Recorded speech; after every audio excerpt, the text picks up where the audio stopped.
Trouver nos valeurs, c'était notre défi de la semaine. Je suis Mylène, l'auteure du blog Les Défis des Zen. Et cette semaine, donc, je vous proposais en défi de trouver nos valeurs, d'identifier les valeurs qui nous animent. Donc pendant une semaine, je me suis prêtée à l'exercice et voici ce que ça a donné. Donc d'abord, je vous invitais à faire un petit brainstorming, c'est-à-dire à vraiment essayer de vous immerger dans votre vie idéale, dans une journée idéale. Donc je me suis prêtée au jeu, j'ai fait ça à peu près 2 fois 10 minutes dans la semaine. Et voilà en gros ce qui ressort pour moi. Donc dans ma vie idéale, qu'est-ce qui se passerait? Déjà, je serais à la tête d'une ou plusieurs entreprises avec une activité voilà, vraiment passionnante, stimulante, motivante, parce que j'aime beaucoup la motivation. Je pratiquerais aussi beaucoup la méditation et donc voilà, je me sentirais toujours sereine, toujours tranquille, toujours zen, patiente, je réagirais bien aux changements de situation. Je serai très présente également. Je passerai vraiment un temps de qualité avec mes enfants, avec mon mari, avec mes proches. Ça, c'est aussi quelque chose qui est bien revenu dans mes petites visualisations. Je serai vraiment bienveillante, j'écouterai vraiment les autres avec attention. C'est-à-dire que j'aurai atteint une telle sérénité en fait en moi que je serai vraiment du coup tournée vers les autres, à l'écoute, bienveillante, voilà, toujours prête à aider, à rendre service.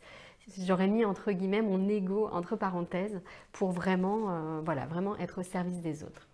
Voilà ce que j'ai identifié. Également, ma maison serait décorée de manière très chaleureuse et conviviale. C'est vraiment une chose dans laquelle je tiens beaucoup. J'aime beaucoup la décoration, les cocons, etc. Ça me plaît beaucoup. La petite fourrure, voilà.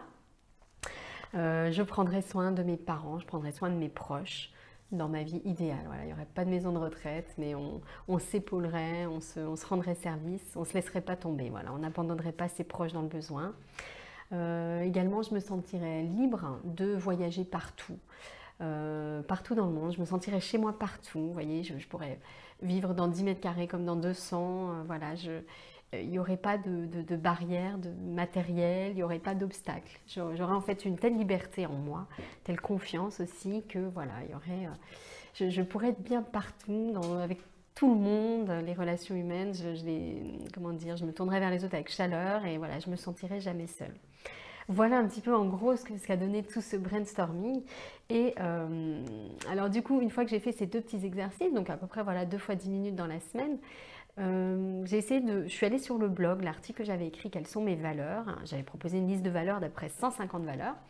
Et du coup, j'ai repris cette liste et j'ai essayé de noter sur une feuille ce qui ressortait en fait un peu de ces descriptions que j'avais faites par écrit pour essayer voilà, de lister un petit peu toutes les valeurs.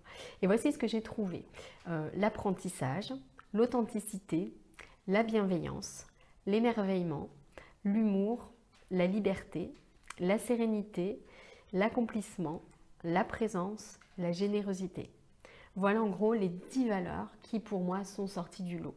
Et si je ne devais en choisir que 5, puisque j'avais demandé dans le défi de faire ressortir les 5 premières valeurs, je pense que je garderai apprentissage, bienveillance, liberté, sérénité et légèreté. Voilà, les 5 choses qui pour moi sont importantes. Apprentissage, c'est le fait d'être curieux, ouvert, de toujours se remettre en question, d'essayer de faire mieux, de découvrir de nouvelles matières, de nouvelles choses. La bienveillance, pour moi, c'est vraiment d'être tourné vers les autres, d'être dans l'écoute, la bonté, la générosité, l'amour. La liberté, c'est la liberté d'être soi, la liberté d'être partout où on veut, quand on veut. Voilà, c'est de se sentir libre. La sérénité, c'est d'avoir trouvé la paix, vraiment la plénitude en soi. Donc avec la méditation, c'est de se sentir apaisé, serein, voilà, de ne plus être sujet aux fluctuations de l'environnement, aux situations, vous voyez, de trouver la stabilité en soi. Puis la légèreté, pour moi, c'est le jeu, c'est l'amusement, c'est l'humour, c'est pas se prendre la tête non plus, c'est voilà, de ne pas voir les choses avec trop de sérieux non plus. Alors ce que j'ai appris avec ce petit exercice cette semaine, ce qui est amusant, c'est qu'on avait déjà fait le jeu des valeurs il y a quelque temps, je m'étais déjà prêtée au jeu, et il y a quand même une différence. Alors, sur les 10 valeurs que j'ai retenues, honnêtement, bon, il y a des différences de synonymes, mais dans ma définition, c'est pour moi exactement pareil, donc ça ne compte pas. En revanche, il y a une vraie nouveauté là, que j'ai inscrite, c'est ce que j'appelle l'apprentissage. Apprentissage ou curiosité, je me suis rendu compte que j'ai vraiment besoin d'apprendre. J'ai vraiment besoin d'apprendre de nouvelles choses. Ça fait vraiment partie des moments de flow pour moi. C'est comme ça que je suis en état de flow quand j'apprends des choses nouvelles, que j'avance, que je réfléchis.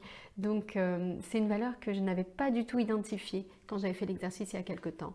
Et ce qui est intéressant, c'est que je me suis aperçue que avec les défis, j'apprenais toujours de nouvelles choses, que ma connaissance de moi, en fait, s'affine avec le temps. Et voilà, j'espère que ça vous a fait aussi cet effet, que vous avez aimé relever ce défi, je trouve mes valeurs. Je vous attends sur le blog pour partager vos valeurs, si ça vous dit, ou vos difficultés, si vous en avez, si je peux vous aider, ce sera avec plaisir. Voilà, je vous souhaite une belle fin de journée. N'hésitez pas à partager cette vidéo, à la commenter, à l'aimer. Voilà, ça me touche toujours beaucoup. Belle fin de journée à toutes.